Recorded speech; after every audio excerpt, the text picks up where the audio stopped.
What's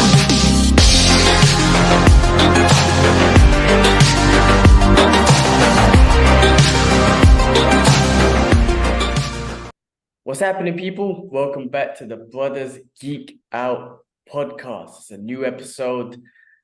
And yeah, man.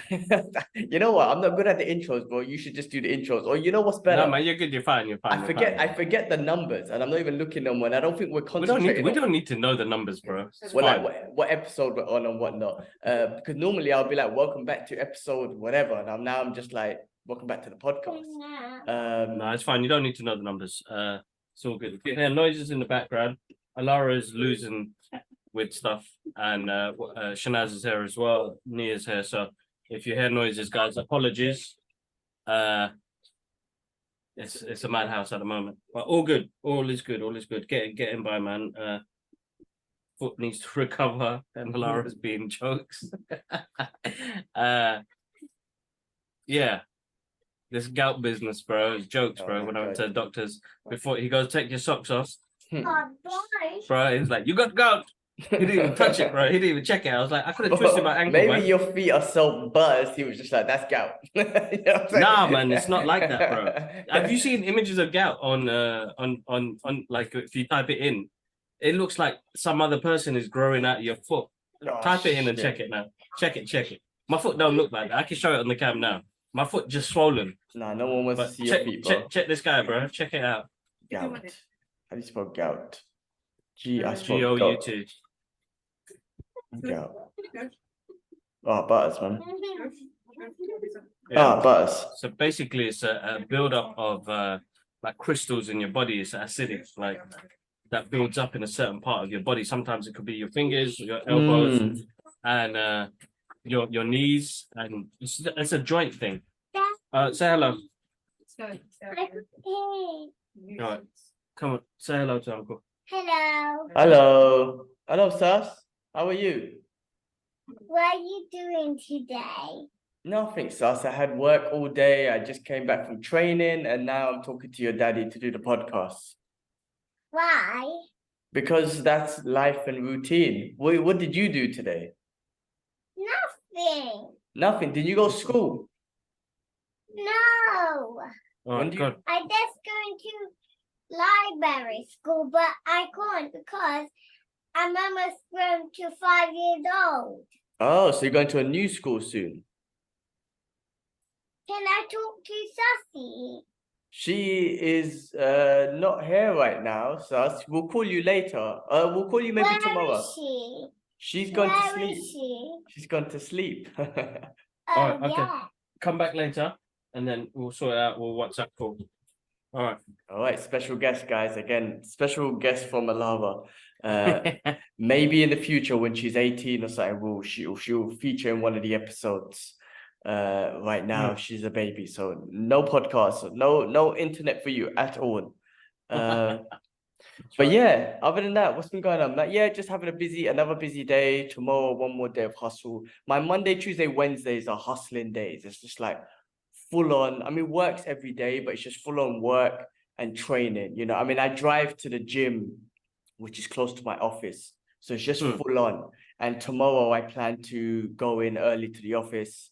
I plan to train at lunchtime and train in the evening, just because I'm trying to fit in all my martial art training and the training at the martial art gyms between Monday to Wednesday. So just bang that out hard. And then Thursday, I take a day off training and I rest. And then Friday morning and Saturday morning, I do training at home or whatnot. So that's the routine I'm trying to get into now.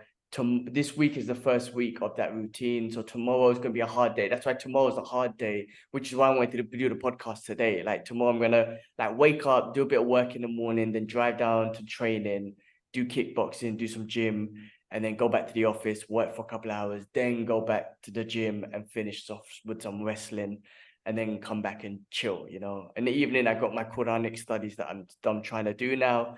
And then I'm just going to eat. So I'm going to literally fast all day, train, come back, do my studies, and then eat in the evening. So Wednesday is going to be like to finish off the hard training, the hard day. And then Thursday, we take a rest, we take a break from training. And yeah, I might try and go cinema to watch Expendables. It comes out this week, so the plan is to watch it. But got these builders who are a bunch of cowboys who are annoying me, man. They should have finished this work last week. They didn't. Come back Monday, they done half of it. I had to put in another request for the others. It's just so hard, man. It's like so hard dealing with them. But the landlord's warranty ends on the 19th, so we're trying to get it all in before then. Outside of that, it falls into his own pocket and whatnot. So they might ruin my Thursday, but the plan is on Thursday to go watch Expendables, chill out, and enjoy that movie. So let's see what happens. Nah, it should be all right, man. Hopefully it all goes well, man. I've had a busy week as well. I've got bare drama with work as well, which ain't been the best. It's tough now, man. It's getting really hard now, and I feel like my value is how can you say it? My personal, what I bring to the table doesn't really mean much. I can't believe I've come to that point now, and like people are second guessing me, and I know I can do more. So I've been speaking to Jav. I've been working out some things, and I'm gonna start looking, man. It's time, and if anybody's looking, then from work, and you guys listen to the podcast, time for me to bounce. It's time for me to bounce, and not in a bad way. Like I've learned so much being in the role I have. I mean, it's probably one of the best jobs I had because it's made me excel in everything that I've done. So there's no bad qualms, but there are some issues. Companies are changing, and you've probably gone through it as well with being with your company for coming up towards it 18 years or something. 15 and a half sorry, now. yeah, it's 15 and a crazy. half. So and you see changes, it's just loads of stuff happening, and it's like added stuff that I don't need in my life at the moment now, because I kind of got comfortable with the way things are. I get to do a bit of my geeky stuff, and I get to work with some great vendors in the process, but now it's becoming intolerable with some of the people that I have to work with, and it's a shame. It's a shame when it comes to that, and it's a dog eat dog world, man. Our industry's cutthroat, innit? And you've got to be a certain way, but I'm not that type of person. Deep down inside me, man, I'm not an argumentative type. I'm not one who I stand my grounds if something wrong happens, and if somebody's bullying somebody at work or anything like that. But work is work, bro. Like as much as yes, it pays the bill, it fuels the dream. People are just not kind, bro. People are not kind, man. People are not kind, and it frustrates me because people see you in different ways and different levels. This hierarchy chart, innit? So the hierarchy chart that they've systematically taught people along the way is not a good way to be with people, man.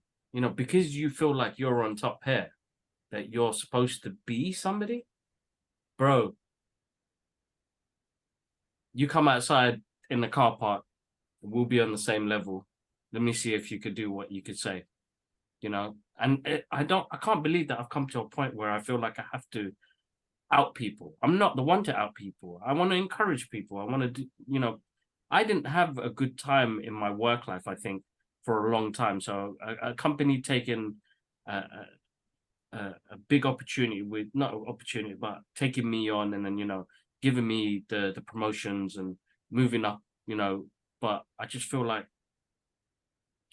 I don't know, something's changed, bro. And I think I've changed personally as a person. I think I've matured when it comes to the way I want to see people being treated. I'm not one, I don't want to be the one to judge anybody, and I don't want anybody to judge me. But if you show me respect, I'm going to show you respect. And that's where it dials down to. There's more to it, and then I suppose I'll speak to you privately on that, but I just feel like people need to be more kind to each other. People need to understand what people are going through. Mental health is on a disgusting rise, and work doesn't help. Work does help to a certain extent. Yes, they do. But it's people, bro. It's people. People are horrible, man. People are absolutely horrible. And we'll touch on that later on, because I saw Sound of Freedom. we'll jump on that. But other than that, bro, all is good. Look, I can't complain. I'm breathing. I got gout. You know what I mean? I'm here still. I'm trying to do as much as I can because things are busy. With 2 kids, it's not easy. It's doubled, it's ramped up, you know what I mean? Yeah. So it's hard at times, but I want to do some new things. Shout outs to Ian from Sense Labs. I know he's a big fan who listens to the podcast.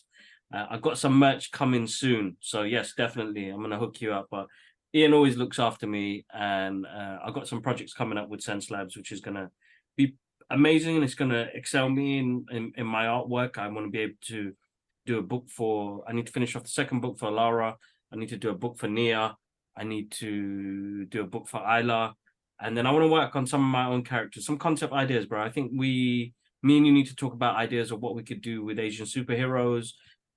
We can, me and you can work on a script, bro.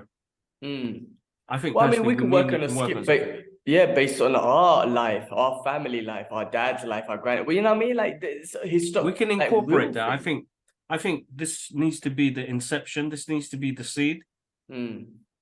I've kind of sat on it a bit too long, and I could never finalize anything. I think I need help. So I think us sitting down together, me, you, and Ash, jump on a call, kind of pan out what we can do, and write something together. I think we could do something and it's a personal project. It doesn't mean if we want to take it to publication, we can. But if we could do like 2 or 3 issues, then that's just something that we can put together ourselves.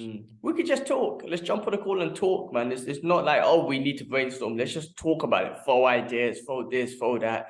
That's what it is. I mean, like what you were talking about would work. I mean, listen, man, I've gone through a lot of shit myself, and I tell you now, I've said this before, the shit that I've gone through. I mean, I've been with the company for over 15 years, and you know what? I never would have thought. I don't know. I remember back in the days when Dad said he's been working with his company for 20 years or whatever. I'm like, how? Like, I don't know how you stayed there for so long. And being in a career job was different to working in part-time. When I used to work at JD Sports, I remember I worked in a restaurant for one weekend, and I was like, I'm done with that. And then I went to Sports Direct. Oh, so we done the paper route during school years. So from the age of 11 to 16, done the paper route, right? And then I worked in a restaurant for a weekend. I was like, bun that. But immediately I got a job at Sports Direct. I remember that. I was there for 3 weeks. And then JD Sports came calling in Brent Cross, and I worked there for a couple of years. And then I left there to go to a pound store because they paid a little bit more. And then I remember that guy Tops didn't give me no hours, bastard. Gave me no hours. Man was on 4 hours a week. I was only earning £80 a month at that time. So when I finished uni and everything, I can't believe that. I remember that £80 a month. I spent 20 quid on the gym because that was important to me. And the other 60, I did whatever I could do with it. Petrol for the car. It was ridiculous. But I moved around so much. But when you get a career job, that's when, you're working. It's got a different purpose to it. You're investing your time in this company, and this company's giving you an opportunity. It's not really a like a part-time job. I'm moving around and whatnot. This is an investment in your life, in your time. And people move around in careers. That's cool. In different companies, different career opportunities, all that sort. That's cool to do as well. I think with me, I was just like, at that time, it was like, I'm in this, and now I'm gonna go live the normal life that we're supposed to. Wife, get married, have kids, and then just buy a house and live that life. Obviously, my life took a turn, with this career. That's why I've been in this job for so long. And whatnot, for them sending me to Hong Kong. But before that, man, just before I went to Hong Kong, boy, it was going bad. Like, I don't know if you remember, I was interviewing and whatnot, interviewing a few other companies. And if someone made me a great offer, there was a chance I could have gone. But then Dow Jones, they gave me, a great opportunity to move to Hong Kong. And then, it's all history from there. But in regards to now, being promoted as a senior manager, and I've got 9 different people under me, and in 8 different regions and whatnot, all over Europe and Asia. That thing that you talk about, hierarchy, I listen, I'm real with my team. I'm so real. I'm like, listen, I don't like that shit. I'm here to back you up. I'm not your boss. Don't call me boss. I prefer to be a leader, but I try to be a leader. I'm not trying to say to you I'm the best. I'm going to need your lot of help. Like, we're one team, we're one unit. I'm a geek. I always say we're like the Avengers. We all have our strengths and weaknesses, but all our strengths together is what make us do our shit. Exactly. Keep telling everyone, like, just, I'm not your boss, but I'm here to back you up. If someone gives you shit, I'll back you up. If there's things that I need to basically, the way I see it, my job is to make sure you lot are all happy and you got everything that you need to do your jobs. And then also there's other things of me thinking strategic about the region and whatnot. But I always tell my team, like, there's a lot of shit I don't know, and you guys are all experts in different fractions of the business. So I'm going to come to you if I need help. You know what I'm trying to say? Like, that's the whole point of you lot being experts and me kind of leading the team. Like, I'm going to come to you when I need your help, and I'm going to put my ego and all that shit aside, and I'm going to admit when I'm wrong. And I want you guys to tell me if I'm wrong. But I've also said this as well, like, so forget this hierarchy bullshit. I don't like that. The corporate world has changed. I remember at one point, man, this hierarchy shit was there, and there was an intimidation of speaking to different leaders. Now it's changed a little bit within my business. You know, the leaders come across a lot more human and whatnot. And I've been a lot more confident in expressing myself. You know, that's important to me. That's the only way I can communicate with people. But I remember telling my team once, I was like, you know what? Like, be humble with each other. And be humble with what you know and your education level. Because the shit that I went through with people is I met some very, very smart, academic, educated people. I'm talking about Cambridge University, Harvard, all that shit, right? Super smart academically, but they were terrible as people. Their education as a human being was terrible. So what happened was nobody wanted to work with them because they were so smart, quotation marks, academically, that they would, if someone tried to ask them for a question, they would just belittle them, right, with their education. So nobody really wanted to work with them. They would rather work with someone who would be nice to them and go find the answer for them, even if they didn't know the answer, which was me. I was that guy. I was like, I don't know the answer, but I go figure it out for you. But I was more pleasant to work with than these academically smart people. So what happened is their intelligence became irrelevant because nobody wanted to work with you. So what you know don't mean shit because no one's asking you because you're shit to work with. So that's what happened. I tell everyone, be humble with what you know, be humble with your education. Use it to uplift people. Don't ever use it to belittle people because that's not going to take you nowhere in life. And also don't hold on things that nobody else knows, thinking and having the thoughts that you got one up on people. You know what I mean? That one, again, it will never take you anywhere in life. Be humble with your education, uplift people, and share that education with everyone. Don't ever think, oh, I know this, I'm going to keep this to myself so no one else knows, so I can have one up on people. That will never get you anywhere in life. You know what I mean? So I tell my team that all the time. Share education, share your thoughts. What you say is as relevant as what I say. You know what I'm trying to say? Like, just because I'm the manager don't mean shit. Let's talk, let's communicate. Every time I do meetings, man, we're one team. Let's communicate. This is not me managing the meeting. This is us talking and spitballing ideas. And I always try to get everyone involved from the highest to the lowest. If you are looking at the hierarchy chart, I always go to I'm looking at the hierarchy chart, this bullshit thing, but I always go to the people at the bottom. I'm like, yo, what do you think? I would love to get your opinion. Or listen, you're empowered to email the team, or you're empowered to email someone and say, do this and that. I'm giving, like, listen, don't feel that you're not empowered. I'm telling you always, you're always empowered to make decisions. And if something goes wrong, cool. I'm accountable. You know what I mean? I always tell them, make mistakes, cool. If it is, I'm accountable. You know what I mean? I will take extreme ownership over any mistake that happens. And we'll discuss it. If a mistake happens and it causes problems, we'll discuss it. We'll figure it out. But don't be scared to make mistakes. And if you make them, don't be scared that you're going to get in trouble. I will always have your back, and I will take full accountability and ownership of any mistake that comes from anyone. And we will resolve it after that. You know what I mean? Mistakes are obviously something that you learn from, you grow from, you have to emotionally get over. You can't hold on them, man. They are emotional. I get emotional over mistakes that I make. And I'm like, fuck, why did I do that? Or why did I do this? And I think about it when I'm having my dinner. I was like, I should have said this. But that's the whole process of making mistakes, learning from it, owning up to it, learning from it, and then getting over it, emotionally, also, finding a solution as well of your mistake and then getting over it emotionally. That's the process. So I try to be real with my team all the time, man. And I hope I think I got a good relationship with my team, and they know this hierarchy bullshit don't mean nothing to me. So don't ever, think that, oh, I'm the leader, I have to do it. No, I'm the boss. Nah, man, I'm not your boss. I've just got your back. Pull it that way. I got your back. Bro, trust me, a lot of people still don't respect my position. I feel it all the time. I feel it all the time. There's loads of people in not within my team specifically. I'm talking about other teams, sales teams, you know, custom teams and whatnot. Bro, I still feel that because they don't loop me in things, or they don't tell me things, or they don't, you know, they don't want to get me involved in things. There's a lot of people that don't respect my position. But you know what? That used to hold me back. Those people used to hold me back. But you know what? It was me that held myself back because I cared about what they think. Now I don't give a fuck. I don't give a shit about them. But a lot of people still don't include me in things because they don't respect my position. They still don't. I see it. I think And I don't give a fuck. I'm going through that as well. So, and you don't want to give people like that time and day, because that means they don't respect people, bro.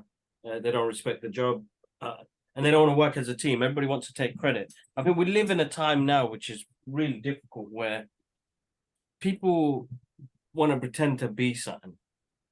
Social media. I make this much. Right there. Well, I know, but I think people do that in general when they've got money as well. There's people that have got money, they want to do these big things, and then they ask questions like, "How come you? Why you? Why you?" Because I love what I do, man. I love what I do. I put 100% in everything we do. We work. We don't get paid for everything that we do. Some things you just do because of passion, because you love it. Your passion is, you know, golf, expensive cars, girls, alcohol, drugs, whatever. You know, that's going to be, that's some people's passion. That's what you want to do. But you can't ask me why. Why me? Is it because I'm the middle class working dude? I'm that one. I'm not worthy of it. No, it's not that, dude. I put the work in, and I absolutely love what I do. That nothing will ever change that. Nothing will change that. I think when I had that change of mind, and as things happened, and I'll continue doing the things I love. I love making content. So and that's what we've been doing. I'm not looking for validation, because I could post a video and get one like on it. Doesn't bother me. The video's out there. That one person who liked it, enjoyed it. That's the main thing, man. I think people forget the fact that we live in a world now where it's superficial, materialistic, and people are not kind, bro. People are not kind. People feel like they're owed something. I've learned that, bro, now. I'm not owed nothing. Not from nobody, not from anything. I've learned that. I kept on always being the victim, thinking I'm owed something. Something's going to happen. I am in this position because I was put in that position. I have to deal with that situation. I have to keep moving forward. I've done enough of running and not facing my issues. And this, you know, kids are the new energy. And I love what I do. I think I need to make that clear.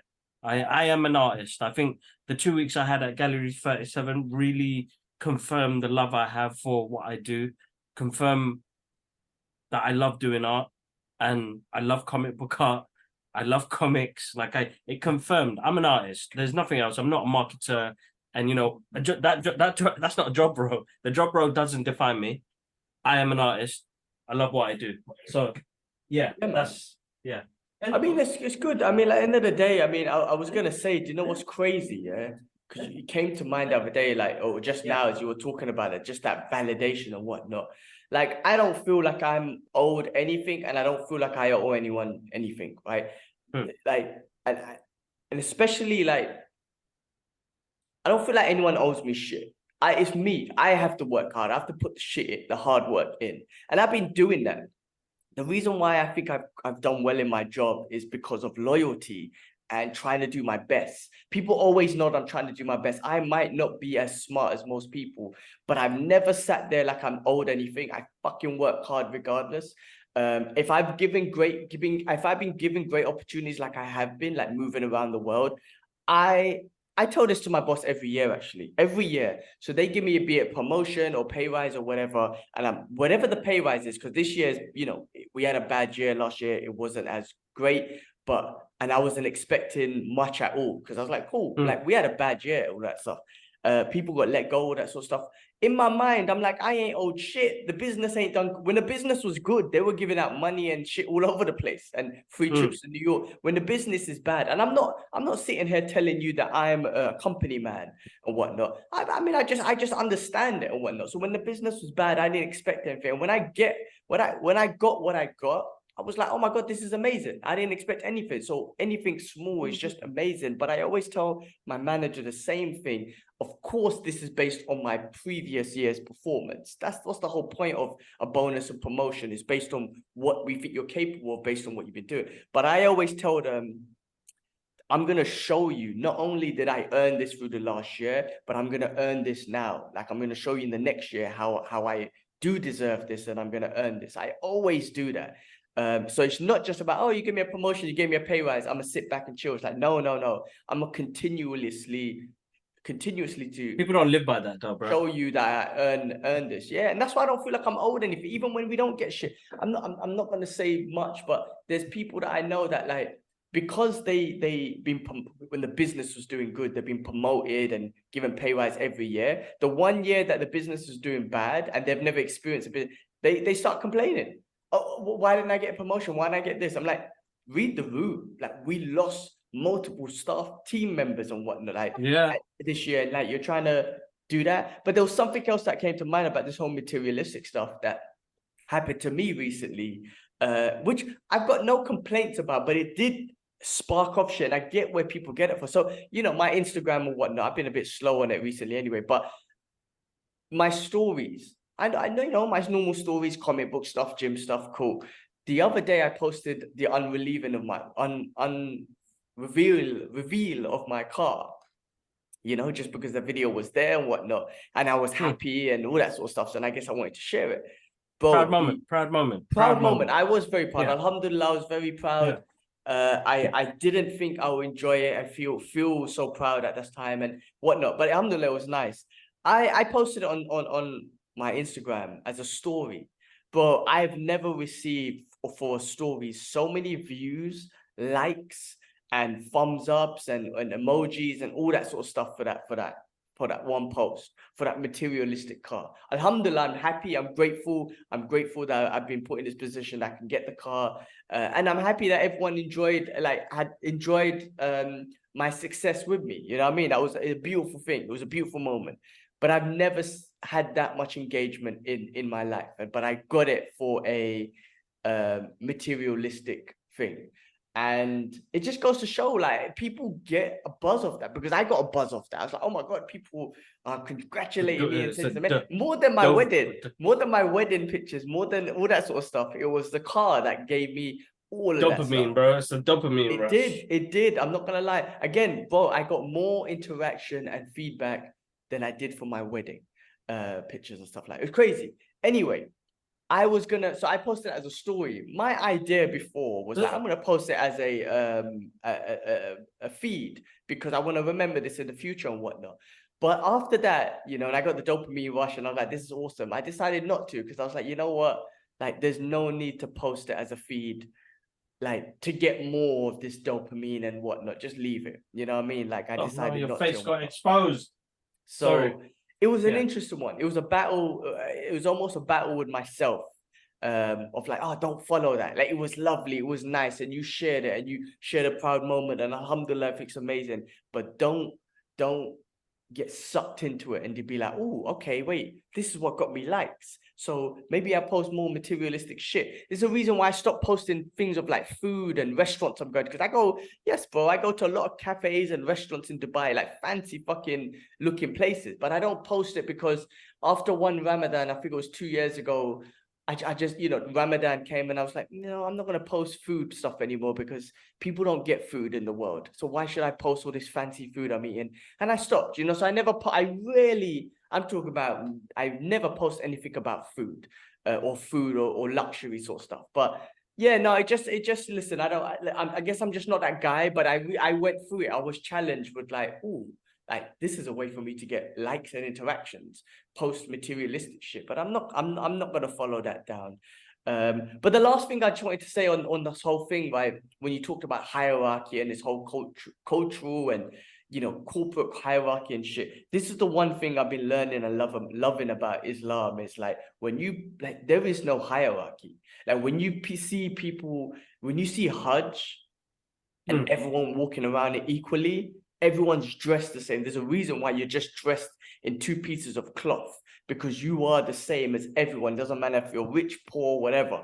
When you're praying, you're standing side by side by a brother, that doesn't matter who they are or what position they're in or what car they drive or how much money they. None of that matters. I've seen loads of posts of people praying and the person. It happened to me. I at the gym. The coaches. The coaches. They're fighters. They've been doing wrestling their whole life. They're teaching the class. But when it came to prayer, they asked me to lead this new guy who's just a student in wrestling and training. But when it came to Islam and prayer, they were like, no, brother, you lead. It just shows there's no hierarchy when it comes to Islam. And it was just a beautiful thing that I've always knew this, but when you witness it, when you see it more, when you get more involved, you're like, oh, that's beautiful. So it's just another thing that I feel like, in my opinion, that a thing that solves things. Like one of the things in Islam that could solve world problems in regards to hierarchy.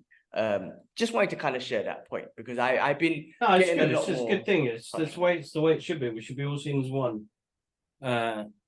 But the human race are not like that, man. It's systematically taught to separate us. Yep. And the more I'm actually watching this documentary before we came on here for dinner, Behind the Mask, and it's on Disney Plus. It's about the Marvel comics and their journey, and originally these are created by Jewish immigrant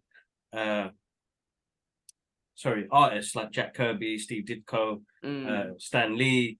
These guys are coming and they put a part of themselves in that story and that journey of these characters. Yes, they look perfect, but there are things that they've put in there themselves of the struggles that they've gone through. And they were talking about the historic cover of Cap punching Hitler in the face, and that's a message from Jack Kirby saying, this is what this bastard is doing. Nia, this guy is doing to my people. You know what I mean? And then when we started getting like Black Panther come in, and they made him, his King T'Challa. It made a whole race fully excited about a character that they've introduced into this universe. It's amazing, bro. So like, it's definitely a good watch. I'm gonna finish it off. I'm gonna look into that. I was just. We're just finding our place, isn't it? I think it's hard. I think people don't know who they are, even with everything they've got. Does that make sense? Yeah. I'm 40. I'm 42 this year, bro. I know who I am now and what I can provide. It's taken a long time. It takes time, man. It takes time. People can't. First of all, it's crazy that they want children to figure out who the hell they are at the age of 16 to 20, whatever it is. Your brain doesn't fully develop until 24, 25 or whatever it is anyway. And then even then, you're in your early 20s. You're still making mistakes. You're still trying to figure out. Bro, people can never figure. Bro, it's hard for people to figure it out. Some people never do.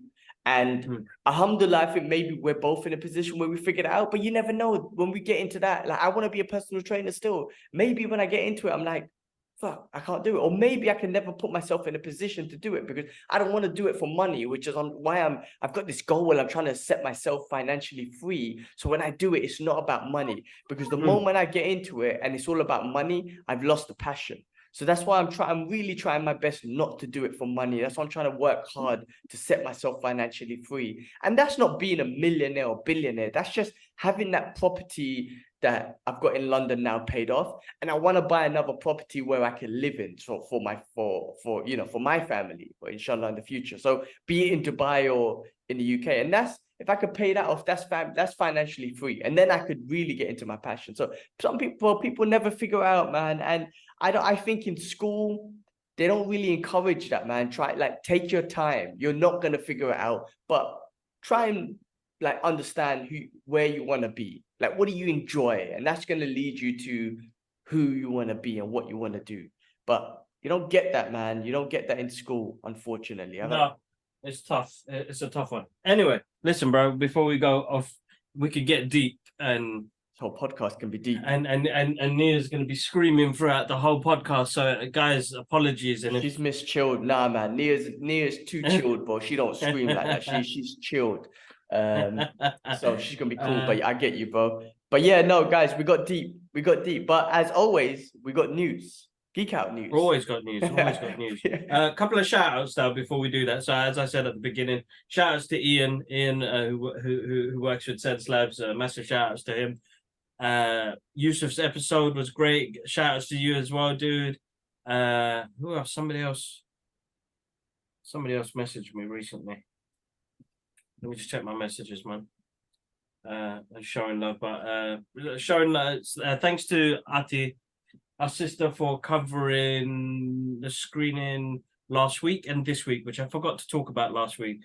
She got to see The Nun 2, and her and Shibs got to see it, which was really good. And they said it's all right. It's not as good as the first one, but loads of jump scares in there. She got to see A Haunting in Venice yesterday, which is continued. It's a number 3. It's a trilogy. I think I can't remember the other two. What was the first two, man? Anyway, it's gone right out of my head, but she said it was a really good screening.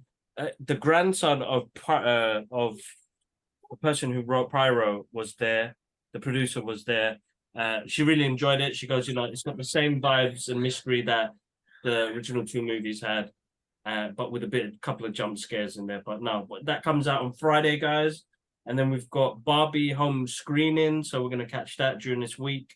That's come out, so we're going to watch that. Shout out today, right? Digital release came out today. Digital release come out today. Yep, that's right. On the 12th, maybe it's yesterday, the 12th. I'm actually going to watch it finally. I'm going to get a copy of that digital release, and finally I can watch it this weekend.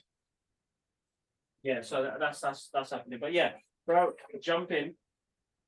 This girl has vomited everywhere. God damn. All right. Silly Billy. Oh no. Let her vomit. You know what? She vomited all over me. Did she vomit on me? No, that was Alara. That was Ayer, sorry. No, Ayer, yeah. Yeah, she nearly shitted on me though, Nia. Remember when I had her? Yeah. And she nearly shitted on me, and then I gave her to Bubby, and then the shit went all over her. I'll start off. Sound of Freedom was the first thing on my list, but if you need to attend to Nia, we can come back to that. Or can you? No. Let's go for it. She's all right. I just cleaned it up. Tell me, man. I told you it won't be easy, but tell me what you went through, man. What was your feelings, basically? Like this is not a movie review. This is more about feelings. I don't know how else to put it. Yeah, it is. I mean, we know it's happening in the world.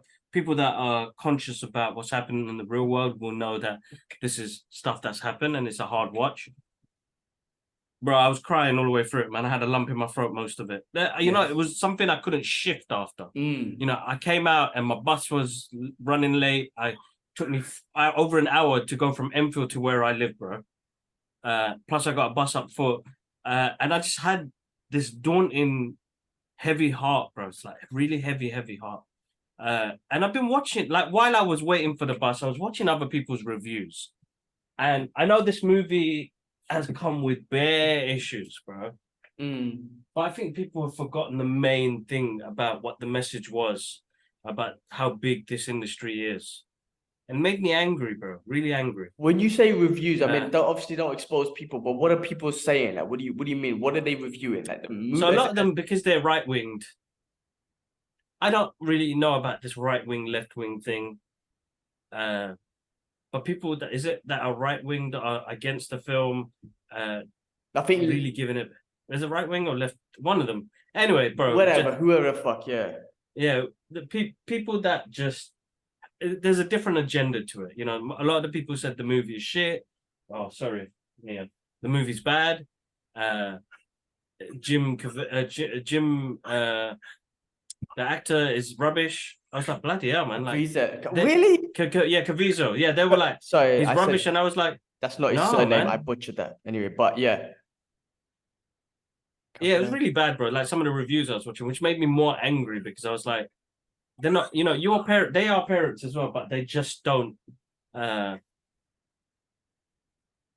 Listen, man, it's Punisher stuff, bro. It's like they did it strategically. I'd kill a person. I know that now. But it's hard to say that. But this I'd is strangle the guy. But this is my thing, you know, what I was saying about, because obviously Tim Bollard, again, shout outs to him, is a freaking hero. He's a hero. He's a hero. But then people, that's what I'm trying to say. Those are different breeds of people. The real life knows the strategy of extracting someone. Do you know what I'm trying to say? And save these children. If he went Punisher style, he would not have survived. No, of course. And there's So that's what I'm saying. Yeah. We in our fantasy reality want to see this guy Frank Castle go out and smash these people and kill. But that's not a reality in the world. Now, don't you know what I mean? Some like you need a strategist like Tim Bollard who's gonna extract someone. But I can't believe people are like, first of all, like, see, this is what I'm saying. I couldn't review it as a movie because it's not. No. It's a message. It's about this industry. It's about exposing this industry. No, it's not a movie. Exactly. And I don't give a shit. Jim done an amazing job. Every time I saw his face, I saw pain in his fucking eyes. And I don't even think that he done a brilliant job to make me feel how much pain he was going through because of these children and what he knows. I don't even 100%. I can't even imagine what Tim was going through. I can't believe people say that he was rubbish. He was amazing. His eyes and his face said it all. Man, it's a great film. And Jim did great, and all of the supporting actors did great. The story between the brother and sister, bro, I just lump in my throat. Like and you know the way it connected, and you know how his wife supported him. You know the government, they have their own agenda. That's what I'm saying. The thing is taking it into his own hands. Bless him, man. Like the guy's a hero. He's a hero. He's an unsung hero. He's somebody that people need to talk more about. But people need to know about this as well, you know. Keep your kids close, man. Understand what's going on. Pay attention to things. And I'm surprised he hasn't showed up on Joe Rogan's podcast yet. I mean, not that he's supposed to, or not, but when this movie was coming out, it was getting boycotted. I was just waiting for it to come out on Rogan's podcast, just because I knew Rogan will, I don't know, not be on it, but probably have Tim Bollard as a guest. I hope he does still. I hope it's in the works to get him as a guest and really talk about this horrible industry, that $150 billion industry. I believe he put some stats in the movie saying after, was it drugs? It's the second most profitable business, or was it arms? no, bro, it was more. I felt like it was more. Yeah. It's horrible. And listen, they did well, bro. Like pay it forward as well. Buy tickets for other people. Get free tickets if you can't afford it. It's different, bro. It's about spreading the message, and bless him. Listen, bro, I can't even say I enjoyed the movie. It's a good movie. Hard watch. You know, some scenes I just teared up, bro. I was like, bro, I remember taking tissue with me before I left the house because everybody said it was going to be a hard watch and it was going to be hard. And then luckily I did, bro, because, you know, glasses were steaming, eyes watering, nose snot. I was like, where the hell is the snot coming from? It was because I was so emotional, and I think it even hit me harder because I watched The Green Mile the day before. And as a massive shout out that I got to give to Michael Clark Duncan, because that performance as John Kofi is absolutely amazing. But he says it in there as well, man. We're ugly to each other, man, as human beings, and I'm tired of being around that type of badness and negativity. And you know, Sound of Freedom is the badness of the world, bro. The how deep they go in. You know what I mean? Like,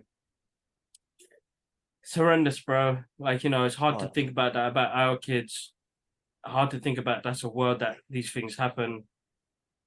You know, you could just disappear off the face of the planet. You know what I mean? That's it, gone.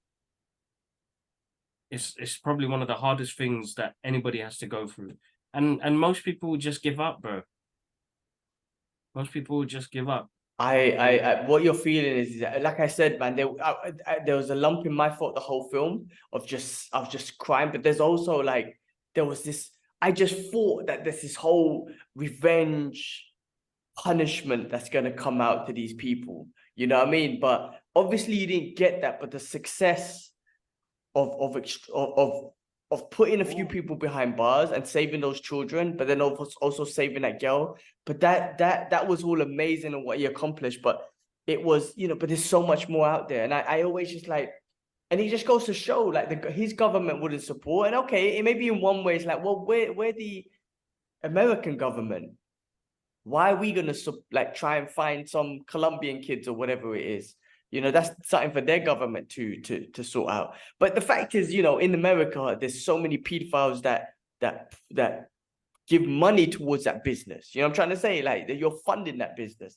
But I said this before, like, if only world leaders will come together, you know, and this is one case where world leaders could come together and, you know, team up to destroy this billion-dollar business.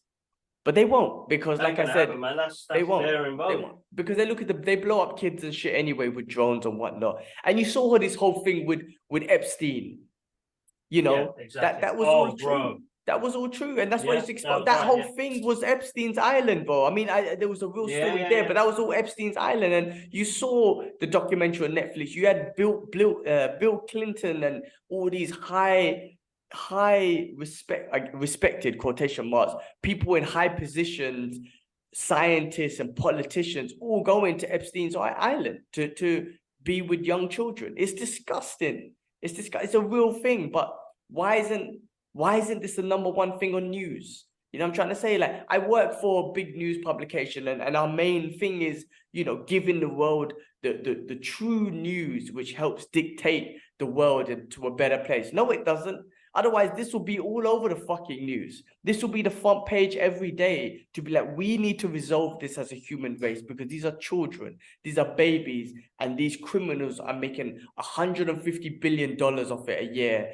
And we you know, and we're doing nothing about it. If we were true news, if all these publications were true news, that would be a number one thing on the homepage every day to be like, we need to resolve this as a human race. But nope, that's not going to happen because business is business, and most of these motherfuckers are probably involved in it too. Excuse my language. No, I'm getting exactly. emotional No, again. it's true. It's true. Very true. It's a hard one. Sorry, bro. I'm gonna have to shit in a poo poo. Changing You did on a live poo-poo. on the podcast. Live on the podcast. So Yeah, yeah, no, so I'm then- glad you got a chance to watch it, man. I mean, Yeah. anything else you want to add to that? No, listen, bro. I think everybody in that film played such an important role to bring this message across. You know, the sad thing is that this movie was made over 5 years ago. Netflix, Amazon, all of these places said, nah. So I'm glad this company called Angel came and got it out. Yeah, It's a man. good And film. what's his And name? people need to go see it. Mel Gibson was a big part of it as well. He was a producer, right? At the end of Yeah.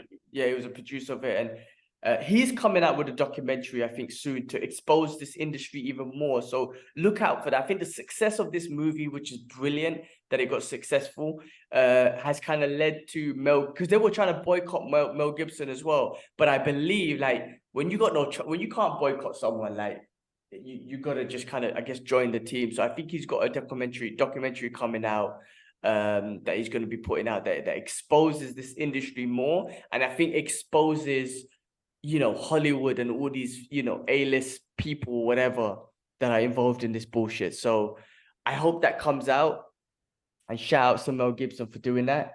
And yeah, man. Yeah, I mean, such an important message that needs to be shared with the world, man. We need to. No, I know if you haven't seen it, go watch it. Yeah, 100%. Yeah, if you haven't seen it, go watch it. It's a great film. It's Cool, it's man. a powerful movie. Powerful Very. movie. Very. Sound of Freedom, guys. Go watch it. Go support it. Spread awareness. Okay, cool. Always hard to move on from that one, but we got to move on somewhere. Okay, a bit more on a brighter note. Ahsoka, man. Ahsoka.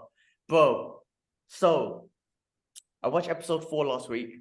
First of all, Ray Stevenson is just she's so fucking cool. Ray Stevenson's character is so fucking cool. Like, Very. again, I'm not the best Star Wars fan in the sense I don't know everything. However, I am really, really enjoying this show. It's just so good. One of my friends from Singapore gave me a lowdown on the whole Osaka. I can't even say her name. Osaka? Am I saying Ahsoka? Fucking hell. Ahsoka, yeah. Yeah. Anyway, gave me a whole lowdown on her background because he's a big Star Wars fan. Just telling why she walked away from the Jedi Council. She didn't really agree with everything that they did, but she had a natural ability towards the powers. But what I loved was the backstory that, you know, Anakin trained her, and obviously we all know how he turned out. But Mm. he showed up at the end of the episode, which was freaking epic. So this week's episode is going to be hopefully something special, man. And it's amazing. It will be. It's really amazing what they've taken. Like, it's really amazing what they've done with this Star Wars content, man. I'm really enjoying it. No, listen, bro, absolutely amazing. We get in this content now, and it's amazing. We could go back years ago and be like, what they're going to do with Star Wars and how they're going to do it. Respects, man. Dave Filoni, John Favreau, you guys have pushed it, carried it, paid more respect to these characters. And, we got a live version of Ahsoka out. It's mad, bro. The Rebels.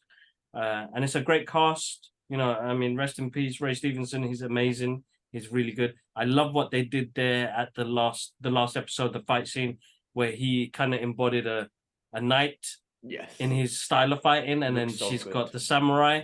Yeah. And she's done good amount of training, bro. Some of the scenes in that, the way she moves, as you said, is amazing, bro. Absolutely amazing. No, good fun. I'm looking forward to tomorrow's episode. Me too. Can I add something to the list?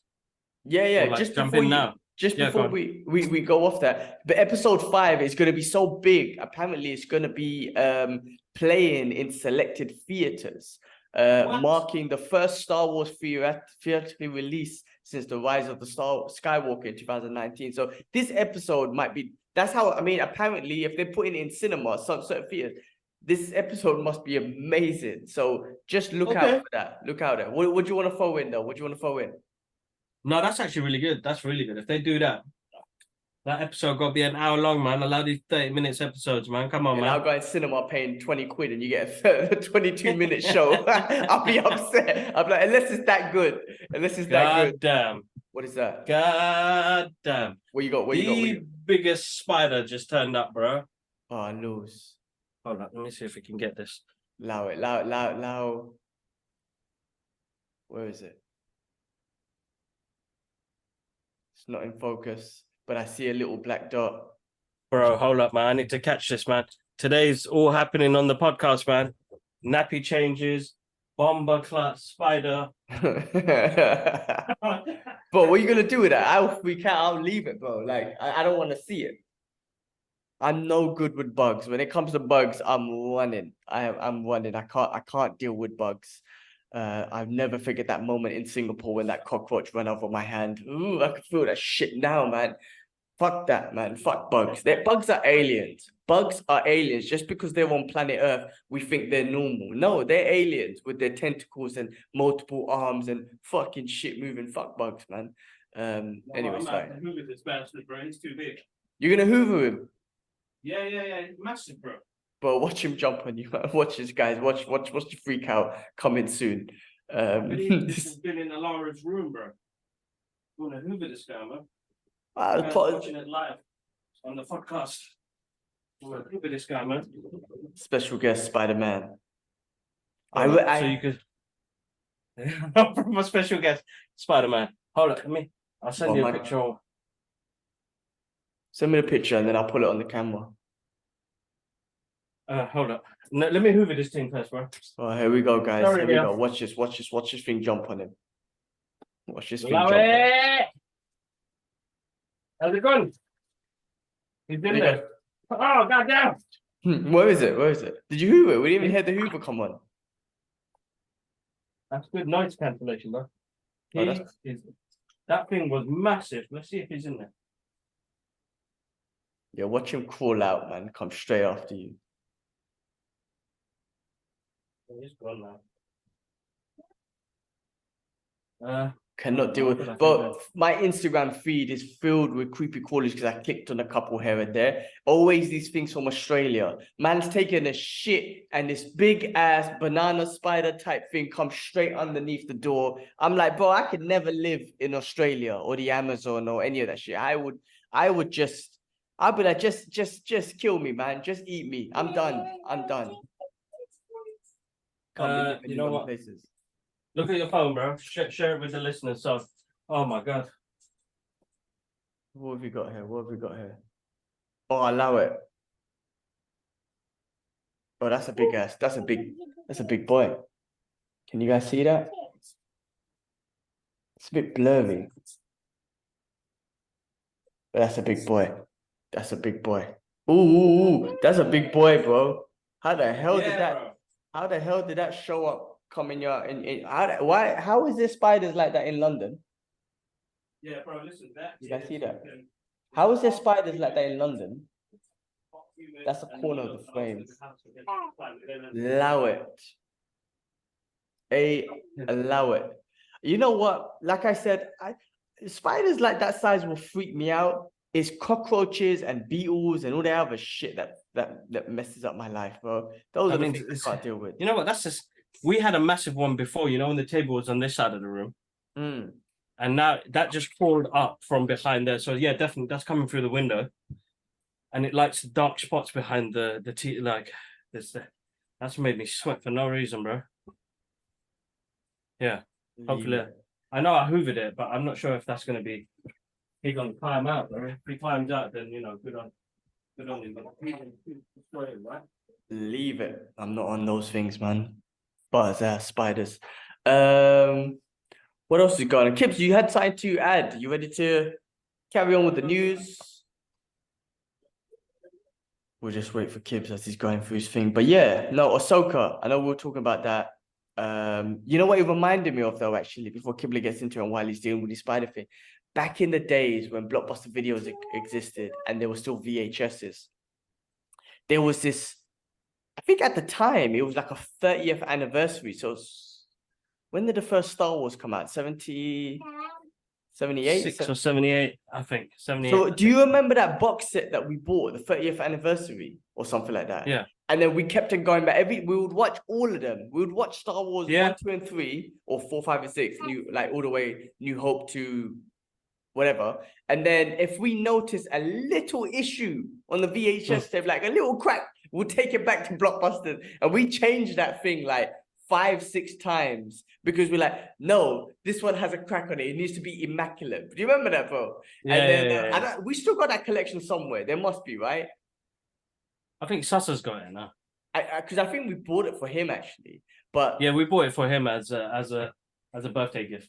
Yes, that was it. That I bet you that's worth some money. I don't know if he's kept it in good condition or got rid of it, but I remember that, man. VHS special edition. I remember how it looked because the box. Darth Vader was. I mean, was he the first villain that everyone loved? It must have been, right? I mean, Scarface. Scarface came out after that, right? Yeah, you're right. I think he's like the first villain in cinema history that everyone loved. It's like, hold on, wait, he's the villain, but everyone loved him. Everyone loved the stormtroopers as well as they loved the Jedis. Anyway, well, you said you had something to add. What did you want to add? Do you remember? Yeah. So, have you been watching Only Murderers in the Building? No, I haven't. Only Murders in the Building. I haven't. Go on, spoil it. Great season. Yeah. Great season. I'm not going to spoil it. So it's a weekly episode that comes out on Disney Plus, or if you've got Hulu, it's coming out on that. But bro, people were there. What came out? An article came out on yesterday. I don't know which company it's from, but they were abusing Martin Short, bro. Like talking about how they hate him.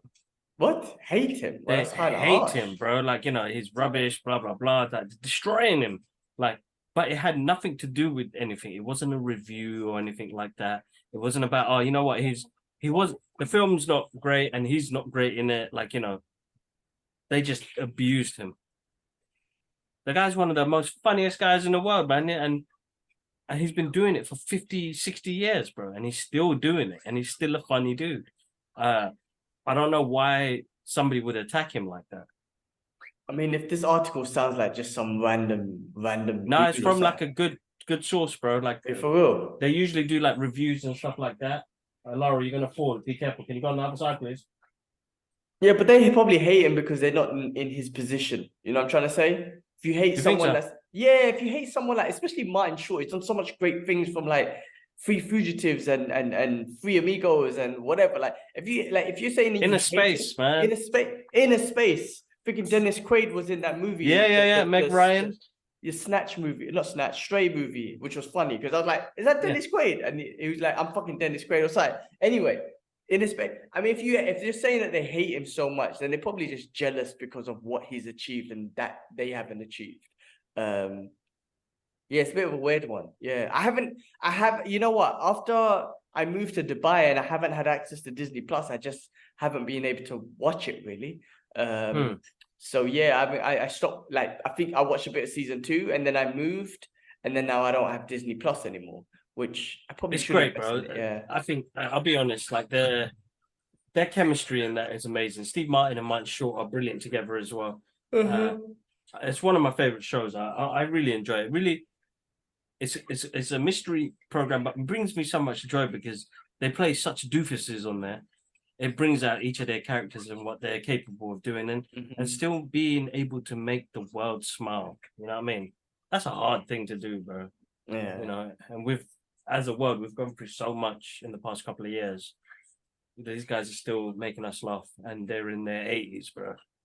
So I think bless them, 80, man. Good they on can't them. be 80s, What? man. It must like late 60s or something, man, or 50s. Hold on, man. Let's find out now. It can't be 80s, Quickly. man. I reckon in 60s somewhere. 73, Martin Short. 73. Damn, he's doing Yeah. good. Steve Martin. 78. Wow.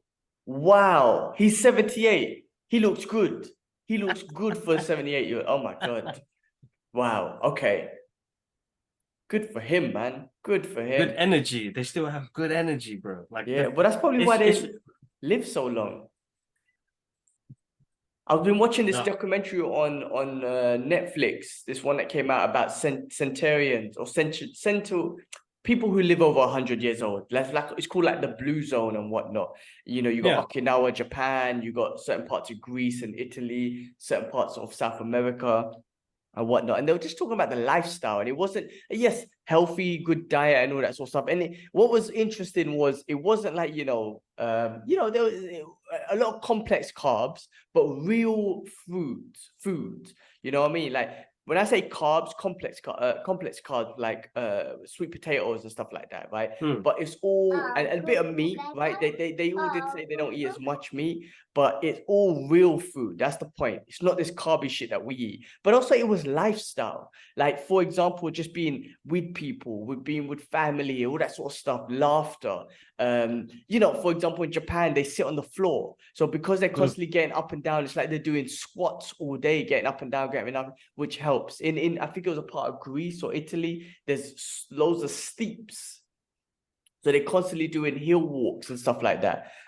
So just a natural form of exercise, mental and stability and whatnot, being with people, loved ones, and then having a diet which is based around pure good foods and whatnot, and grown foods and whatnot, not no bullshit processed stuff shit that we eat, which makes them live. But there was this one woman who was of 100 years old, and she was freaking chopping down trees with an axe. I'm like, what the fuck? Like she's amazing. So yeah, no. To live old, man, you've got stress-free. Try to be less stress-free. Anyway, should we move on? Yeah, let's go. Let's do this. Other things that came out this week that I enjoyed watching was I Am Groot season 2. Short 5 minutes, 4 or 5 minute episodes, easy little clips, nothing.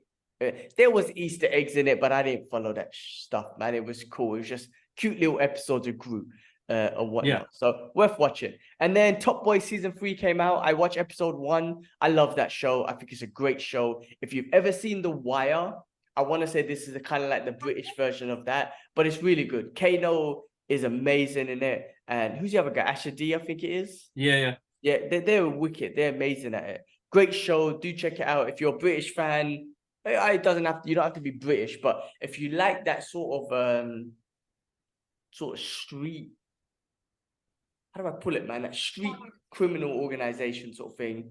But also like just stories of people who live in those sort of environments as counter estates and all that sort of stuff. It's a good watch. I really enjoyed that. So Top Boy season 3 is out. All right. Marvel news, bro. Marvel news. apparently, this could be fake news, but Josh Hartnett as Doctor Doom in the MCU. But I think they've offered him it, or there's rumors of him being offered the role or being in there for auditioning or something like that.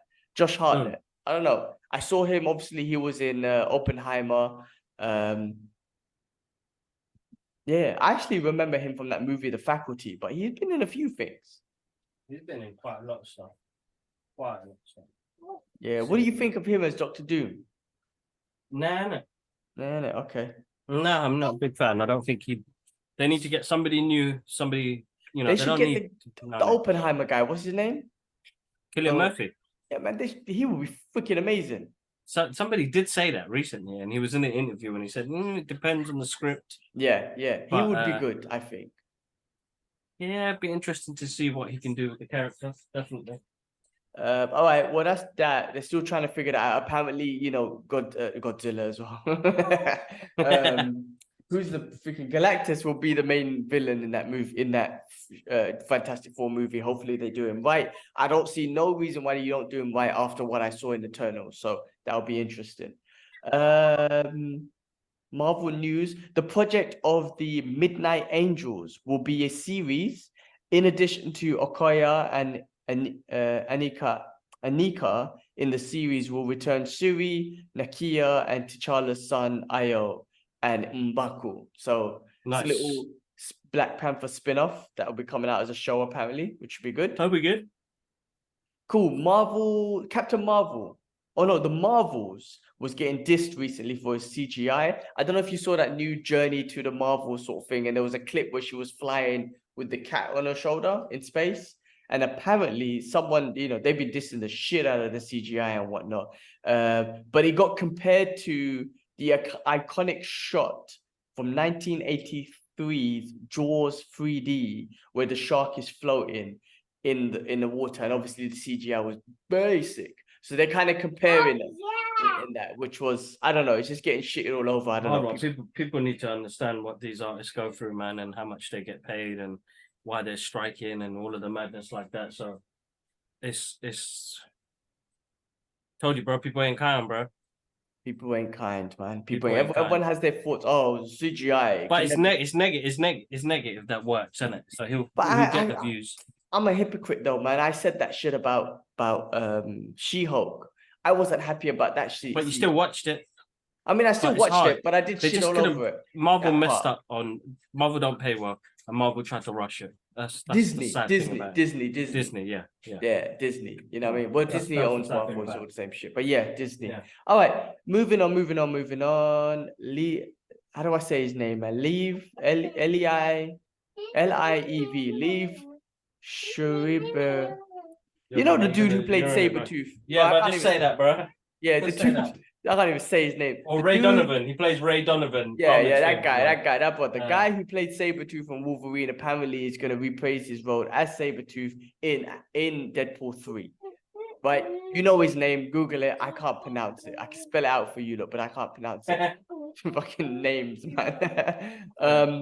So that's that I can't wait for that movie. That Deadpool 3 movie is going to be something else.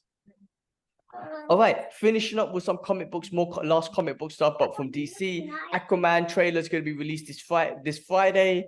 They released a little teaser that came out the other day. I'm looking forward to seeing what they do with this. Look, Aquaman was like $1 billion movie. It looked great. I just don't know, man, because of what. But I heard rumors that DC Warner Brothers have no faith in this movie because of the flop of all the DC movies, that they're not going to market it. I don't know. That could be a rumor or whatnot. But I have a similar thought. I really don't know what's going to happen with this movie because DC's had like 7 movie flops in a row or something, and people are just not appreciating the content that's coming out with DC. And it's a shame. It is definitely a shame. I just feel like, yeah, it hasn't got the love. People have picked sides. The fans, it's toxic.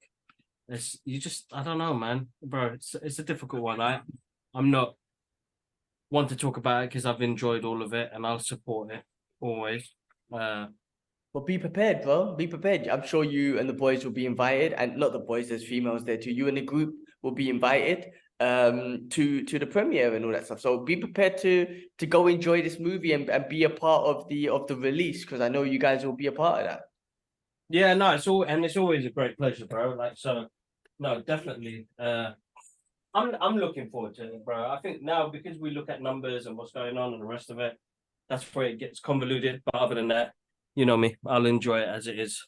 So would I. I mean, I'm not gonna say it's the best movie in the world, but I'm definitely gonna go and watch it and enjoy it, man. I don't give a shit. Yeah, same, All right. same here, bro. Well, finishing off with a couple things. Nicolas Cage will return for a new National Treasure sequel, and he'll be joined by Keanu Reeves. So get ready for another thrilled adventure. Keanu Reeves and the National, that'd be awesome. I love that dude. And Nicolas Cage does a great job in that National Treasure movie. It's just a simple, almost like a modern day Indiana Jones type of movie, which is pretty cool. Yeah, no, definitely is. Definitely is, bro. What else? Chris Hemsworth will to voice Fox McCloud in the upcoming Starfox movie. So get ready for an intergalactic adventure. I believe Starfox was that video game. Do you remember the Nintendo game? Yeah, yeah, that's right. Yeah, I recently played it as well, because it was almost like Wipeout, where you had to go through these hoops and stuff, and Wipeout was like the newer version of it.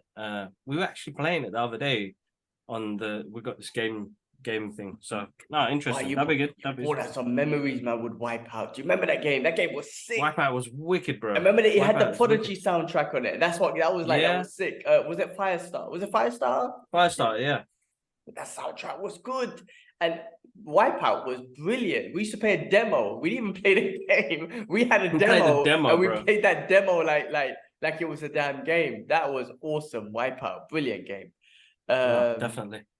And shout outs to Prodigy, man, with their brilliant music, man. I love Prodigy. That album, Fat to Land or whatever. I could play that whole album from beginning to end. Every tune is just awesome. Yeah, shout outs to them. I don't even know what the hell happened to them guys, but they used to scare me as well, man. I used to think they were like crazy because they look crazy, man. Prodigy. Yeah, I mean, they're good musicians. They still do tours and stuff like that. But after the main vocalist passed away, they've just kind of calmed down. But they've got great music, man. Great music. Legendary. Yeah. Legendary. Cool. X-Files turns 30, and here's everything and then there's gonna be a reboot. Ryan Coogler. Did you know about this? No. So Ryan Coogler is looking to do a reboot of X-Files, and that will be interesting. I mean, obviously Mulder and Scully was such a big part of it. I wonder if it's going to be a new Mulder and Scully, if he gets them guys involved. I can't remember their real names. Was it Gillian Anderson and David Duchovny. Yeah, I wonder if he gets them involved somehow, because as much as X-Files was amazing, it was Mulder and Scully, right? It was that team up that was amazing. So it'd be interesting to reboot that. But I would say if you're going to do that, make sure, I would say, it follows on from the first one or the original ones or whatever. Otherwise, to build new audience, it's going to be tough. With all these remakes, I say the same things. It's always going to be tough if you don't pay homage or hummus to the originals. Yeah, no, definitely is, bro. All right, all right, just finishing up, bro. Just finishing up with a couple things. I heard there's rumors that Joe Rogan's podcast is going to be in GTA 6, which is going to be awesome because GTA has always done a great job with their radio stations with some old school hip hop music to, the one in Vice City, which just had 80s classics, which was amazing. You had the one San Andreas, which had amazing old school hip hop. And then there was the more recent one, which had some great They do an amazing job with their radio station. I think that was one of the best kind of revolutionary things for a video game. But to have Joe Rogan's podcast just to kind of, the times have changed. Radio stations, like, yes, you get music, but people listen to podcasts. That'd be amazing. But I'd be interested to know what part. Is he going to be recording new shit, or would they just take clips of his podcast and pull it in there? That'll be interesting. And what he's done so many. What do they talk about? That'll be amazing if he's in it. So that's sick. As a Joe Rogan fan, no, definitely. I listen to his podcasts. I never fail. He's priority number one when it comes to podcasts. I listen to his shit all the time, and then I listen to everyone else if I have time. Okay. Lupin season 3 coming out October 5th. I've watched season 1 and 2. I love it, so I'm looking forward to that. Expendables 4 comes out this week. I'm planning to watch it on Thursday if I have the time, so we'll see how it goes. Cool. And then lastly, I wanted to finish off with this one, bro. I was listening to a podcast, The Real Ones, with obviously my guy, the Punisher, John Bethnal, with David Ayer. And talking about David Ayer real quick, we watched Harsh Times this week, and fucking brilliant movie. But this was an interesting podcast. He went into how the studios fucked up his movie, which was Suicide Squad. And, you know, he had a quick conversation with James Gunn, and James Gunn kind of mentioned there'll be room for the world to see your director's cut. But it was interesting that he was saying how much the studios really fucked up his movie. And what it was BVS came out, and BVS was success in regards to money, but there was so much criticism about the darkness in it. And then because of that, they tried to lighten up his Suicide Squad because it wasn't supposed to be that light. And they took that approach and they completely destroyed his movie.